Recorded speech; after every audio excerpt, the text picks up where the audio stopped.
Good morning and welcome. I call the second meeting of the House Budget Review Subcommittee on Postsecondary Education to order. At this time, we'll have Ben call the roll. Representative Baker, Representative Brown, Representative Truitt, Representative Bowling, Representative Bray, Representative Petrie, Representative McCool. Here. Representative Tipton. Chair Riley. Here. Do we have a quorum? Do we have enough? No. Okay. This morning, our one and only guests are going to be Morehead State University. And please, Dr. Morgan, please make your way to the table and introduce yourself for the record.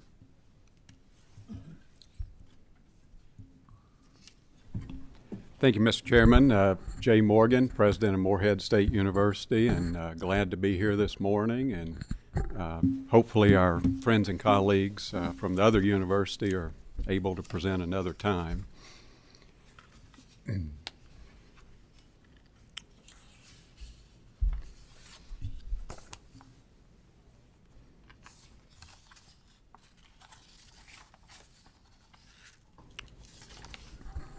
Mr. Chairman, is it okay to start, or would you like sir. Go ahead, to would you like to take another route? Okay. Well, Mr. Chairman and committee, thank you for the opportunity to present today on behalf of Morehead State University. I'm Jay Morgan. I serve as president and currently in my 9th year in this position. Morehead State University is always appreciative of the General Assembly and their support. And just as a broad overview and to enter us into our conversation this morning, I'd like to give you just a one-slide overview of enrollment, number of students living on campus. We're a very traditional living and learning campus. About 82% of our freshman class is from Kentucky, so we're a Kentucky-serving institution. And one of the more interesting notes, and many of you are aware of this, of testimony over the years, about 1 in every 2 of our students are low-income-based students. Recently ranked number 12th public regional in the South, which is a wonderful, wonderful position to be in. And we're also named a Carnegie Research and Carnegie Community Engaged University. Beginning kind of a broad overview as well, our plan broadly for campus, Mr. Chair and Committee, is to have a solid master plan. You'll see a few of those features and requests here in just a minute. But we either want to renovate our existing campus facilities, of which we've been doing with asset preservation funds that the General Assembly has provided, and thankfully so. Number 2, decommission older buildings and get rid of them, tear them down. We've raised about 8 or 9 buildings, older ones, kind of cleaned up our property scape, and we've sold off non-contiguous properties that we just did not need, that were weighing on our balance sheet a little bit, all in an attempt to get a little bit leaner and more efficient. And then also in some of our requests today to replace some of our outdated facilities with new construction. Mr. Chair, I'd like to maybe start our conversation today with some of our general budget requests that you find under the Morehead State University Budget Unit. We've been very fortunate with General Assembly support to be provided some extra premium coverage for the fire and tornado premium. That for Morehead State has been, much like the other universities, a very rising cost over time with the rising cost of insurance, and we would like to make an appeal for that to continue on in some fashion, either in a direct appropriation to us and the other universities, or maybe on the backside directly to the agency just to pay the additional coverage. Also as well, Morehead State and the other universities were recipients of university inflationary adjustments a couple of years ago, and again, very thankful for that. That was about $1.7 million for our institution, and our hope is that there will be consideration that rolls forward and in some mechanism that was very beneficial and needed to cover some of the rising inflationary costs for us. And if there were any opportunity for budgetary increases, that would certainly be positive as well. My last bullet, Mr. Chairman and Committee, is really a call out in support of the Kentucky Council on post-secondary education broad request for assistance with the universities, mainly around the recommendation for minimum distribution of funds. Right now, higher ed has a bucket appropriation for the performance funding formula of about $115 million. If there were funds added to that, CPE is requesting that there be a minimum distribution where every university gets at least some money. I might make note that Morehead State University for the past 9 years has not received hardly any funds other than a very small amount in 1 year for 9 years of the performance funding model. Alternatively, if there is not additional funds, Morehead State would like to advocate for a line item appropriation for us, noting the fact that we've not had any fund appropriation for the 9 years of the model.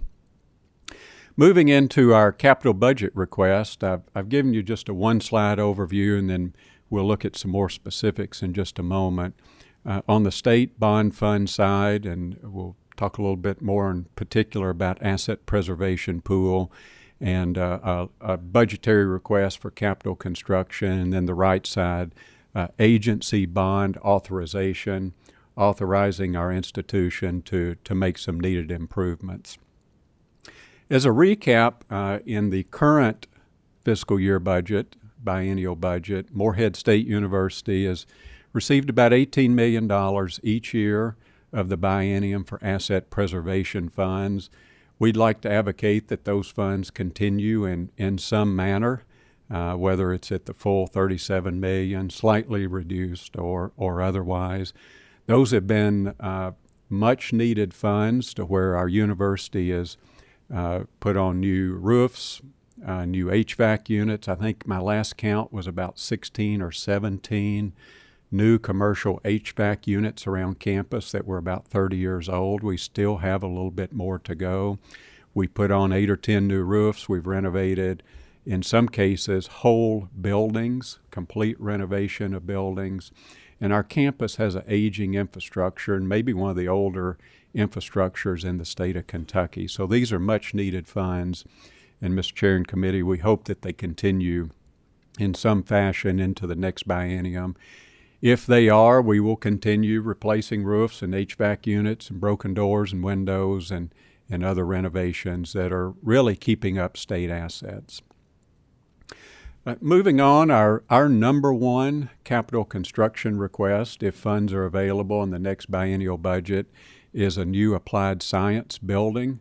Our request for this building is to really replace one large building and possibly one smaller building. Our past trajectory, each time we've been allocated a new building, we've reduced 2 buildings. So it's always been build a new building, reduce 2 buildings. And that's to try to streamline our footprint. So our request in this new applied science building is clustered around the programs for agriculture, information, computer technology, construction management, land surveying, and psychology. And there might be another program or two that get tucked in there if room was available. So that would be our number one capital brick and mortar request if funds are appropriated in the next biennium. And you can see kind of a general pictorial of what this building might look like. We try to steer our new buildings to be very efficient, functionable, and good for our students. And our aging campus is in very much need of these types of new construction. Our next request on the capital construction side, and I put 2 and 3 on the same slide because they could be considered individually or in a combination of sort. Number 2 is a new agriculture science building, and number 3 is a new space science technology building. And you might note, Mr. Chair, at the bottom that we've provided this combination where if funds were available only for number 2 or for number 3, or if you wanted to group 2 and 3 together, we could put these 2 buildings together. And you might say the picture is the same for both buildings, 1, 2, and 3. Yes, it is. That is kind of our vision for a very cost-effective building that's very functionable and a lot of internal square footage and simple. All we would do, regardless of the building, is size it appropriately, either for our number 1 request, which would be a little larger, or number 2 request, or a number 3 request. But that's our vision, regardless of the type of funding that could be provided. So 1, 2, and 3 could be mixed matched in a variety of combinations or all together. The next request, Mr. Chairman, is a little bit of a different and unique one, and it's a cost share proposal. And in this cost share proposal, we'd like to place consideration on the table to construct a new Mays Hall.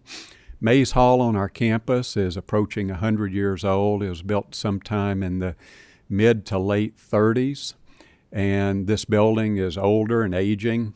It's been renovated a couple of times, and we just don't feel like another renovation would be worthy at this point. One consideration that we would like in this cost share proposal is that the General Assembly use either bond funds or state funds for $10 million of a $20 million project, and if so, Morehead State University would match the other $10 million or more in order to complete the project.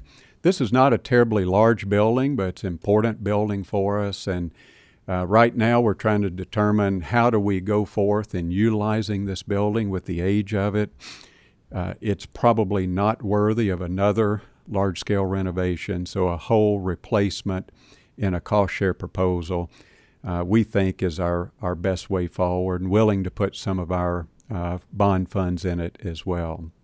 Mr. Chairman, I've also provided, maybe if there is consideration, some suggested budget language on that match if that made it appropriate to insert this into the budget. The next slide, if you're going through our budget appropriation or our budget unit in the biennial budget, is the craft mandated program for our craft academy. This academy, as many of you know because you were involved with it in one way or the other, has been supported by the General Assembly now going on around 10 years or so. It's been a phenomenally positive piece for our campus. Right now in the current year, we're supporting actually over 200 students, but the 25-26 appropriation of $5.44 million supports 200 students in the academy. These are 11th and 12th graders who live and learn on our campus, as you're aware of, is a sister to the Gatton Academy. This academy leans very hard from about I-65 eastward, although we don't preclude individuals from central and western Kentucky to come. We do have some there, but the predominance lean fairly hard from I-65 eastward. This has been a game-changing academy for students from our region and beyond, central Kentucky and otherwise, to come who are very gifted and talented.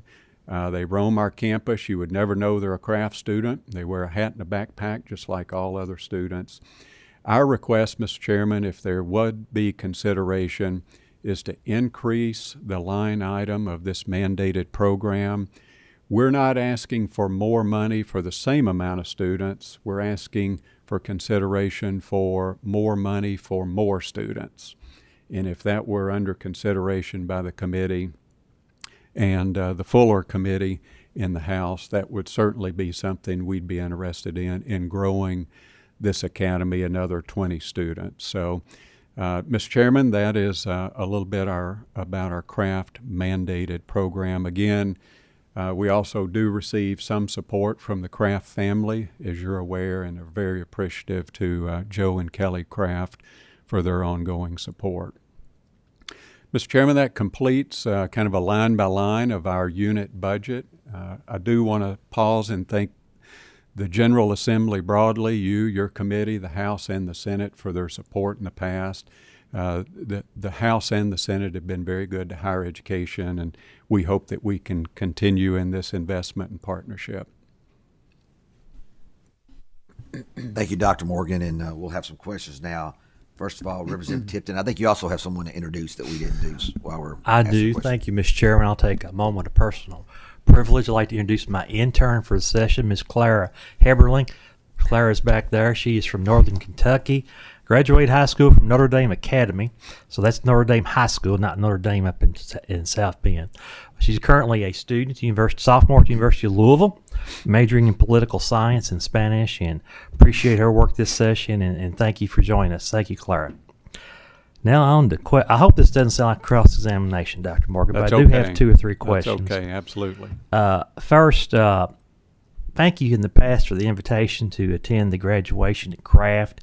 That's a great experience. I've had students from my district who have attended there and are off and doing great things, so that is a great program.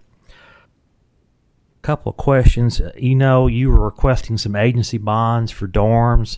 You had the cost-share approach. Has Morehead done any, or are you looking at any of the P3 models with a public-private partnership for any of your dorms, residence halls? Yes, that's a good question, Chairman Tipton. About 6 or 7 years ago, Morehead State University, myself and others, did meet with a couple of companies and organizations looking at a P3 cost share for residence halls. At the time and after evaluating it, we determined that it was just maybe not within our business model to do that. Currently, and historically, Morehead State University has owned and controlled 100% of its housing on campus. After some of the effects of COVID and when some of the residence halls had to be emptied out, we found out that actually served us very well in that particular case. It's been our stance going forward that we're probably in a better business position long term, Mr. Chairman, to own and administratively control all of our housing stock, and that's one of the reasons we'd like to continue with this theme. But we have considered it and costed it out in the past. Appreciate your answer.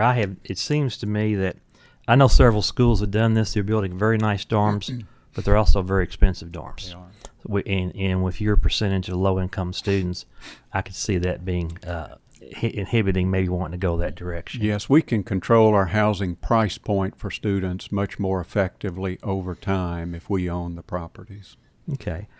Mr. Chairman, if I may proceed. Yes, sir. You were talking about your applied science building. You mentioned one program that caught my attention. It's land surveying. Mm-hmm. You may or may not know I'm a licensed real estate broker. I knew that. You can never find a surveyor. So I guess my question is, how much interest do you have in that program, and are any of our other schools across the state offering a similar type of program to that? Well, I'll start with your last question first. I cannot speak today on what other schools in the Commonwealth have a land surveying program.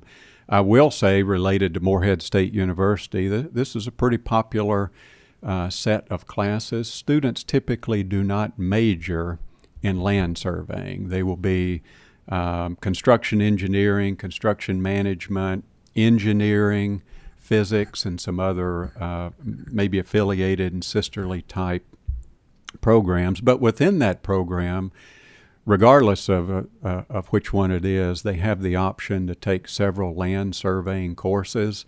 And then, as you're probably aware, after a certain amount and then some apprenticeship, internship, they're able to sit for licensure. But this is a fairly popular set of courses on our campus. We've been lucky, and I'll underline the word lucky, that we've had quality instructors because, as you've mentioned, you can hardly get a individual to come do the work for your farm or your commercial property. We've had wonderful instructors who have done a good job, and we'd like to continue and maybe even place some additional emphasis on this program going forward. Mr. Chair, if I could have one more question, then I'll be done. You mentioned the request for the Space Technology Program. Mm-hmm. Could you elaborate a little bit on your aeronautics program at Morehead? I know you've had some major accomplishments, and just share a little bit about the success of that program. Yes, thank you, Mr. Chairman. From a broad perspective, our blue chip program is a call-out program, it's a space science program, and sometimes you have to stop and scratch your head a little bit about that being in eastern Kentucky, and I did when I came to Morehead State. But after seeing it and being very much involved with it over the past 9 years, it's a very interesting program. We offer a bachelor's, a master's, and beginning this fall, now a new doctorate of engineering in space science. So within that, we're really creating an ecosystem where companies have been relocating to our region because they want access to our graduates. We send a number of our graduates to Huntsville, Alabama. We send them to Florida. We send them to D.C. We send them to California. But a fair number do stay here in the Commonwealth within really a growing ecosystem space here around space science. Presently, we have one space science building. It is an R&D based building for research and development. Most of this program is built off private and agency research and contracts. The state of Kentucky is not paying much of the freight for this building. Even some of the instructors are embedded in the research and development contracts that we get. Some of them have confidential pieces around them, many of them do, but quite often you'll see some of the news around some of the more higher profile ones. We also have a number of space satellites that we send up with NASA, the Jet Propulsion Lab, and private defense contractors. And then we also have what I call satellite dishes up on the mountaintop behind our campus that we do contracting work for a variety of different agencies, defense, governmental, and otherwise, and we generate funds that way. There's about 250 students broadly in the program. It's a very challenging program. It's certainly not a program that I could survive in from an academic standpoint. But with that, this is really a boutique program. And if there were an opportunity to build this out in some way, we'd like to continue with what's been a very positive trajectory for this program. Thank you, Mr. President. Always a pleasure. Yes, thank you. Thank you. Any other questions? Dr. Morgan, Mays Hall, is that a residence hall? Yes, sir, it is. Okay. It's a residence hall. Okay. Any other questions anybody has? Please feel free to ask them. Dr. Morgan, thank you very much. Appreciate the work you do, and have a safe trip back to Moorhead. Thank you, sir, for your time, and to the committee, and much appreciated for your support. If we could, let's go ahead and approve the minutes from the last meeting. We have a quorum now. So would anybody like to approve the minutes from our last meeting? My motion. Second. All in favor say aye. Okay. As we finish up, I think everybody realizes after the budget was rolled out that there's a change in the way we're going to do these committees. And Representative Boland, I know, is very aware that he's involved in that. They really want input from us. So we're going to have these meetings for the next several weeks with our post-secondary groups, and then at some point in time we'll sit down and have pretty deeper meetings on what all that means. Okay. So any other questions or such?